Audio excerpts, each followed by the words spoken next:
Peu de gens réalisent que de nombreuses décisions humaines échouent, non pas par manque d'efforts, mais par excès d'efforts. Les systèmes s'effondrent lorsqu'ils sont soumis à une pression supérieure à ce qu'ils peuvent supporter, et cela se produit aussi bien dans la nature que dans la vie quotidienne. Les civilisations anciennes ont observé ce phénomène bien avant l'apparition du langage scientifique moderne. Le taoïsme est né précisément de cette observation silencieuse et persistante de la réalité. Il ne commence pas par des promesses spirituelles, ni par des croyances transcendantes. Il commence par une question simple et dérangeante sur le fonctionnement réel du monde. Cette question reste d'actualité, car nous ignorons encore ses effets. Lorsque nous retirons ce que certains appellent le mysticisme, le taoïsme se révèle être une philosophie analytique de l'adaptation. Il décrit comment les processus naturels s'organisent sans commande centrale ni contrôle excessif. Dans ce système, l'ordre n'est pas imposé, mais émergent. L'erreur récurrente de l'être humain est de confondre action et intervention constante. Le taoïsme observe qu'agir trop peut générer plus de désordre qu'agir avec précision. Cette lecture s'oppose directement à la mentalité moderne de productivité et de contrôle. Le malaise que cela provoque est un signe que le sujet est pertinent. La chaîne Solstice est née comme un espace permettant de traduire ces idées avec clarté conceptuelle et rigueur. Ici, la spiritualité orientale est traitée comme un langage symbolique permettant de comprendre des modèles réels. La psychologie, la philosophie et l'observation du quotidien se rejoignent pour confirmer une vision intégrée. L'objectif n'est pas de vous convaincre, mais de vous offrir des outils pour lire la réalité. Je vais vous expliquer le taoïsme sans recourir au mysticisme bien connu. Cela signifie comprendre des concepts tels que le Tao, le Yin-Yang et le Wu-Wei comme des modèles fonctionnels. Un exemple quotidien aide à visualiser cela avec précision. Pensez à un embouteillage causé non pas par un manque de voie, mais par un excès de tentatives individuelles de contrôle. Chaque conducteur essaie d'optimiser son propre trajet et tout le système se bloque. Le taoïsme décrit ce phénomène depuis des millénaires. Il montre comment une interférence mal calibrée dégrade les systèmes complexes. C'est le choc de conscience proposé ici. Ce contenu s'adresse à ceux qui ont le sentiment que leurs efforts constants ne produisent pas de clarté.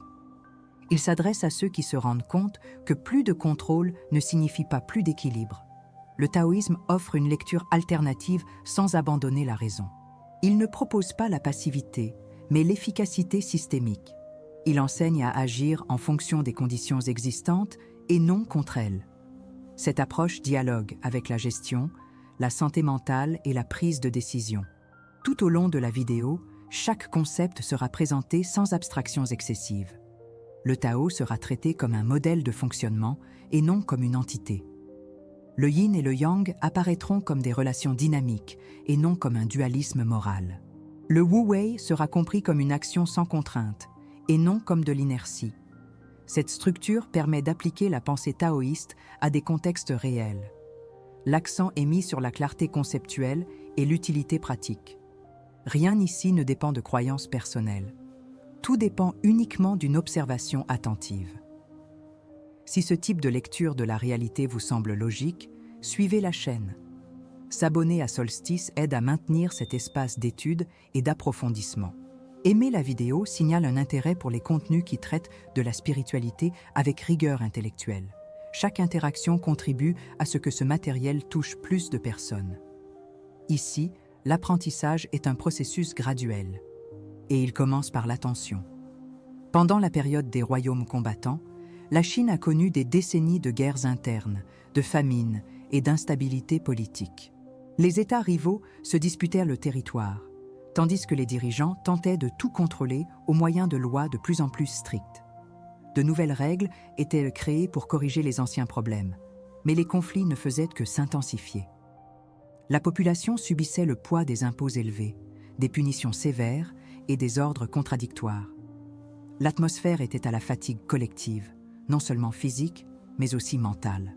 Dans ce contexte, certaines personnes ont commencé à remarquer que l'excès de commandement aggravait le chaos. La question qui se posait était simple et dérangeante. pourquoi tant d'efforts produisaient-ils si peu de résultats. Alors que les palais accumulaient les décrets, les petits villages éloignés du centre du pouvoir continuaient à fonctionner avec moins d'interférences. Ce n'étaient pas des endroits parfaits, mais ils conservaient une certaine stabilité. Les gens s'organisaient de manière plus directe, ajustant les règles en fonction des besoins du moment. Cette différence a attiré l'attention des observateurs attentifs à la vie quotidienne, et pas seulement à la théorie politique. Le contraste entre le contrôle excessif et l'adaptation pratique était visible. Il ne s'agissait pas d'idéaliser l'abandon de l'ordre, mais de percevoir quand celui-ci devenait un fardeau. Ce regard naît de l'expérience concrète et non de l'abstraction. La réalité parlait plus fort que les discours officiels. C'est dans ce contexte qu'apparaît Lao Tzu, traditionnellement associé à la rédaction du Tao Te Ching. Il n'apparaît ni comme un leader politique, ni comme un réformateur social. Sa position est celle de quelqu'un qui observe les effets des actions humaines au fil du temps. Au lieu de proposer de nouvelles lois, il décrit des schémas qui se répètent lorsque le contrôle dépasse certaines limites. Son écriture est concise, directe et souvent déconcertante. Elle n'explique pas tout, mais indique des directions.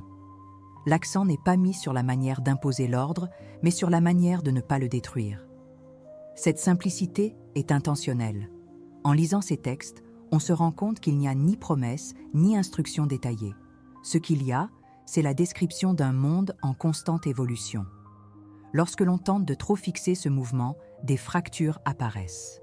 Lorsque l'on force trop une structure, elle perd de sa flexibilité. Lao Tzu observe la nature non pas par admiration poétique, mais par régularité. Les rivières ne discutent pas de leur cours, les arbres n'accélèrent pas leur croissance. Pourtant, ils arrivent là où ils doivent arriver. Ce constat provoque un malaise dans les sociétés obsédées par le contrôle. La question implicite reste ouverte. Avec le temps, cette façon de penser a commencé à être considérée comme étrange ou dangereuse. Dans un environnement qui valorisait une autorité forte, parler d'agir moins semblait irresponsable. Cependant, le but n'a jamais été l'inaction.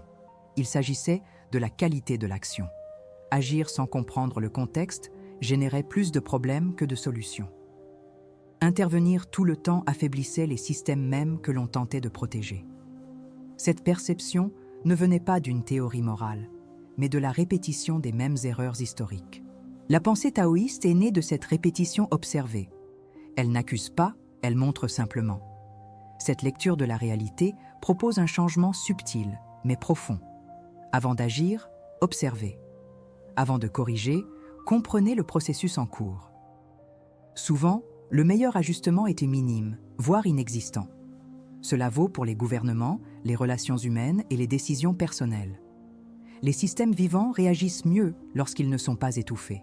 Cette idée traverse les siècles parce qu'elle continue d'être ignorée. Le taoïsme ne cherche pas à convaincre par la force de l'argument, mais par l'évidence du modèle. Il part du principe que l'observation honnête engendre l'apprentissage. C'est une philosophie qui enseigne à voir. Comprendre ce fait historique aide à comprendre pourquoi le taoïsme n'est pas du mysticisme. Il découle d'un problème concret et tente d'y répondre avec clarté. Tout ce qui sera développé ci-après part de cette base simple et observable. Les concepts ne sont pas des énigmes, ce sont des outils de lecture. L'objectif de cette vidéo est d'approfondir cette compréhension étape par étape. La prochaine étape approfondit ces principes de manière directe et applicable. Lorsque nous observons des problèmes modernes tels que le stress chronique, la surcharge de travail et les décisions inefficaces, la tendance est claire. Tenter de tout résoudre en redoublant d'efforts ne fait généralement qu'aggraver la situation. L'esprit humain réagit à une pression excessive par une rigidité cognitive qui réduit sa capacité d'adaptation. Des études en psychologie cognitive montrent que la surcharge décisionnelle diminue la qualité des choix. Pourtant, la réponse la plus courante consiste à ajouter davantage de contrôle, de planification et d'exigence. Ce cycle génère des effets secondaires prévisibles tels que la fatigue, les conflits interpersonnels et la perte de vision systémique. Le taoïsme décrit précisément cette erreur récurrente sans recourir à un langage technique. Il souligne que le problème n'est pas l'action en soi, mais la manière dont elle est appliquée. Le principe central ici est simple: agir en fonction des conditions réelles du système. Au lieu d'imposer des solutions externes, on observe le fonctionnement interne avant d'intervenir. En pratique, cela signifie identifier où l'énergie circule déjà et où il y a une résistance inutile. Les neurosciences montrent que les comportements alignés sur le contexte consomment moins de ressources mentales. Lorsque l'action respecte les limites naturelles, le coût cognitif diminue. Le taoïsme appelle cela de l'efficacité et non de la passivité. C'est une façon d'agir qui préserve les ressources et réduit les dommages collatéraux. Une autre erreur courante consiste à croire que les problèmes complexes exigent des solutions tout aussi complexes. En réalité, les systèmes complexes réagissent mieux à des ajustements simples et bien placés. En gestion, par exemple, réduire les règles peut accroître la responsabilité individuelle. Dans la vie personnelle, diminuer les stimuli améliore la concentration et la clarté émotionnelle. Le taoïsme offre cette perspicacité en montrant qu'une intervention excessive perturbe les schémas naturels. Il ne propose pas l'absence de structure, mais une structure minimale fonctionnelle. Cela brise le schéma mental selon lequel plus de contrôle génère plus de sécurité. En pratique, cela produit l'effet inverse. Pour appliquer ce principe, la première étape consiste à interrompre la réaction automatique. Avant d'agir, on observe ce qui se passe déjà sans jugement immédiat. Ensuite, on identifie si l'intervention est vraiment nécessaire ou simplement impulsive. Si elle est nécessaire, elle doit être petite, spécifique et réversible. Cette approche est compatible avec les méthodes scientifiques de test et d'ajustement incrémental. Elle fonctionne parce qu'elle respecte la nature adaptative des systèmes vivants. Les interventions mineures produisent un retour d'information plus clair. Cela accélère l'apprentissage. La raison pour laquelle cette méthode fonctionne réside dans la réduction des frictions. Les frictions psychologiques, sociales et opérationnelles consomment de l'énergie sans générer de progrès. Le taoïsme enseigne à reconnaître où les frictions sont créées artificiellement. Elles proviennent souvent de la tentative de contrôler des variables qui ne peuvent pas l'être.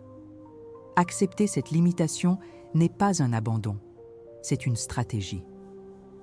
La science des systèmes confirme que la flexibilité augmente la résilience. Les systèmes rigides se brisent plus facilement.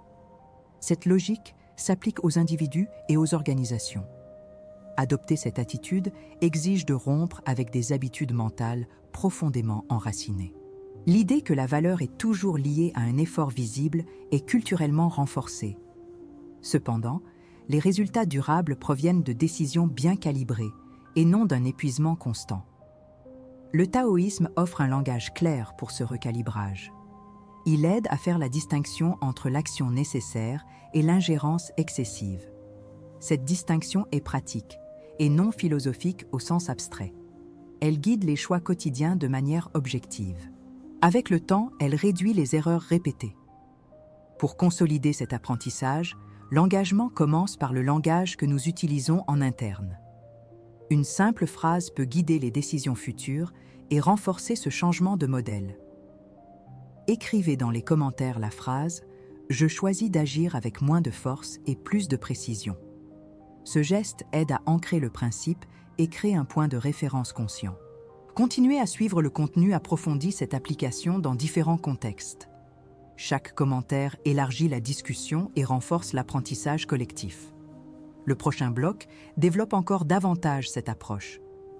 Le point central de cette analyse est de comprendre le taoïsme comme un langage permettant d'interpréter l'expérience humaine et non comme un système de croyances. Lorsque le taoïsme parle du Tao, il ne fait pas référence à quelque chose d'occulte ou de transcendant, mais à la manière dont les processus s'organisent spontanément. Sur le plan psychologique, cela correspond à la capacité de percevoir des schémas avant d'y réagir. L'esprit humain a tendance à intervenir rapidement pour réduire l'inconfort, même lorsque cette intervention aggrave la situation. Le taoïsme interrompt cette impulsion automatique en replaçant l'observation comme étape fondamentale. Il ne s'agit pas d'abandonner l'action, mais de la qualifier. Cette distinction est essentielle pour toute application pratique. En psychologie contemporaine, en particulier dans les approches basées sur la pleine conscience et la régulation émotionnelle, on observe la même logique. Les états mentaux non régulés ont tendance à générer des comportements réactifs et peu efficaces. Le bouddhisme décrit cela comme de l'attachement et de l'aversion, tandis que le taoïsme le décrit comme un désaccord avec le flux des processus. Les deux traditions reconnaissent que forcer des états internes produit de la résistance. La pratique ne consiste pas à éliminer les émotions, mais à les comprendre en mouvement. Lorsque l'esprit apprend à suivre ce mouvement, le besoin de contrôle diminue. Cette réduction ne génère pas de vide, mais une clarté opérationnelle.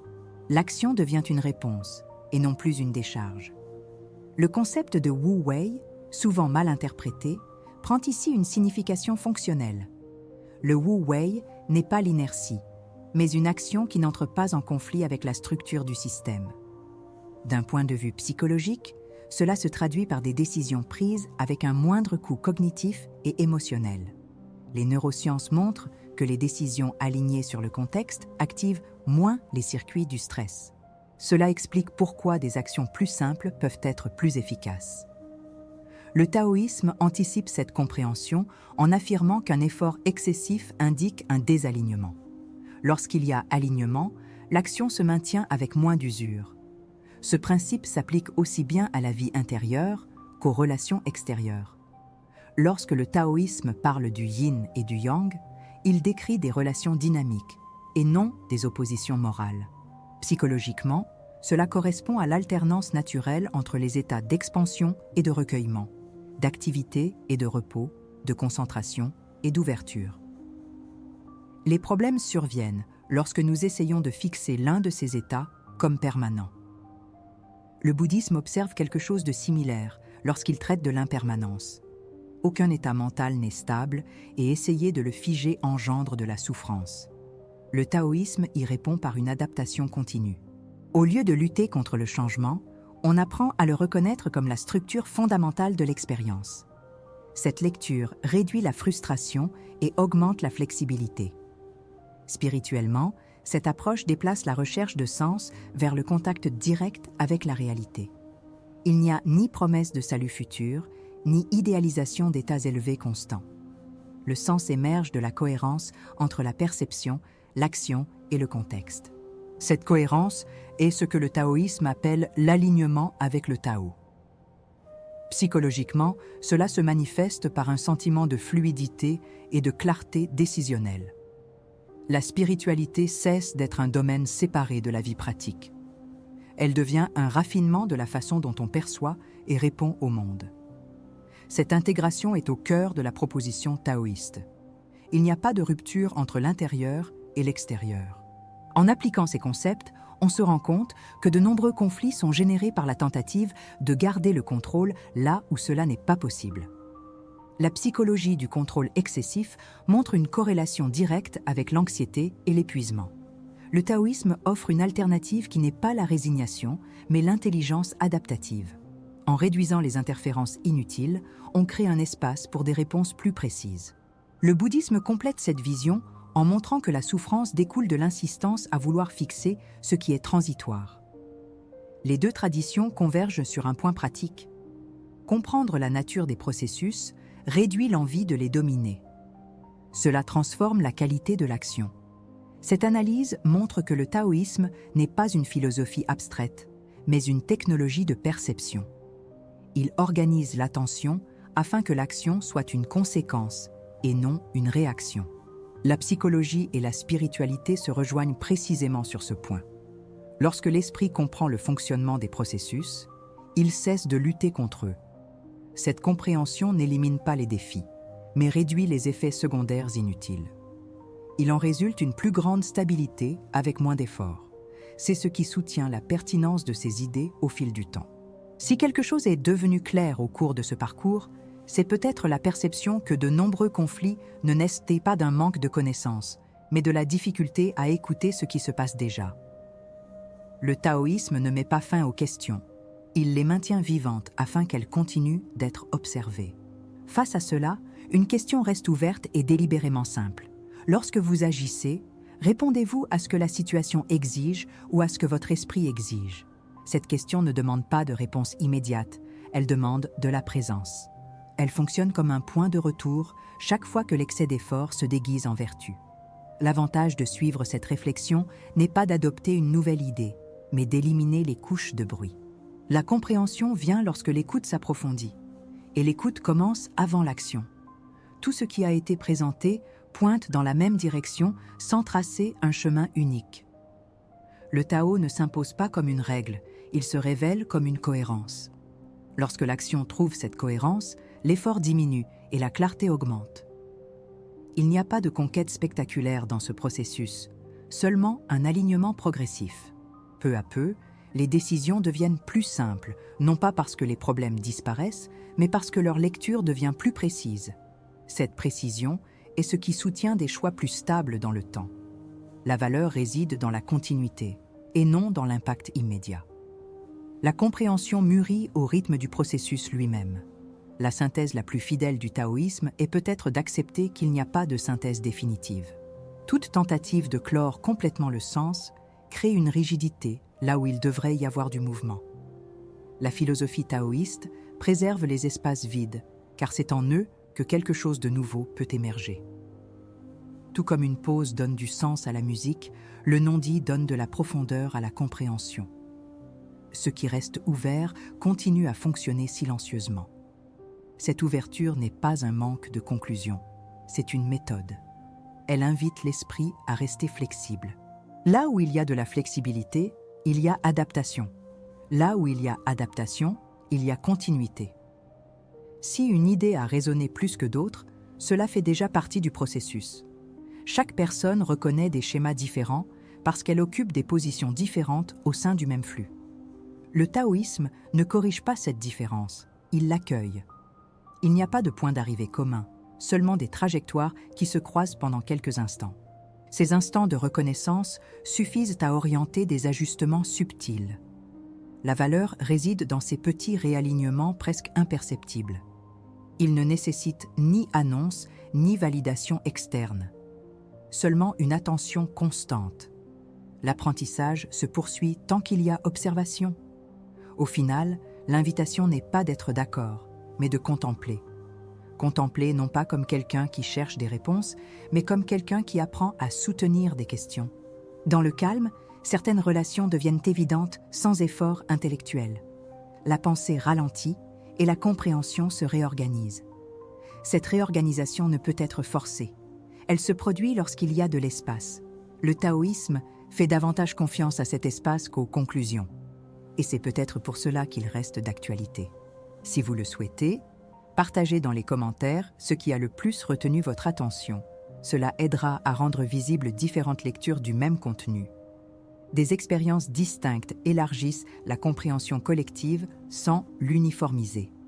Lire le parcours d'autres personnes révèle des nuances qui passent inaperçues dans le silence individuel. En même temps, le silence a aussi sa place. Alternance entre expression et recueillement fait partie de l'équilibre décrit ici. Aucune des deux postures n'exclut l'autre. Elles se complètent au bon moment. Le parcours proposé par ce canal suit ce même rythme, sans promesse de conclusion finale. Il y a toujours plus à observer, moins à forcer et beaucoup à comprendre. Continuer à suivre, c'est simplement permettre à ces idées de continuer à se déployer dans la vie quotidienne, sans précipitation, sans obligation, sans scénario rigide. Le chemin se révèle au fur et à mesure qu'on le parcourt.